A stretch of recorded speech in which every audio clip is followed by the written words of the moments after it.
અમરેલીમાં Shantaba Haribhai Gajera civil hospital ward number 15માં દાખલ થયેલ તમામ દર્દીઓના શિખાઉ સ્ટાફ તથા અનુભવ વગરના કર્મચારીઓની બેદરકારીના લીધે તમામ દર્દીઓને દવાની આડઅસર થતા ભયંકર રિએક્શન આવતા દર્દીઓ તથા તેના સગાવાલાઓમાં ભયનો માહોલ સર્જાયો.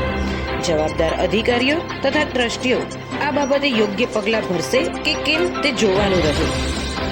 અમરેલી શહેરના લોકોના સ્વજનોના ટોળે સિવિલ હોસ્પિટલમાં ઉમટ્યા હતા.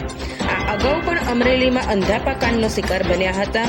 તંત્ર દ્વારા કે સરકાર દ્વારા આ રિએક્શન કાંડના જે તે જવાબદાર ડોક્ટર સામે કે ટ્રસ્ટીઓ ઉપર સરકાર દ્વારા યોગ્ય પગલાં લેશે કે કેમ?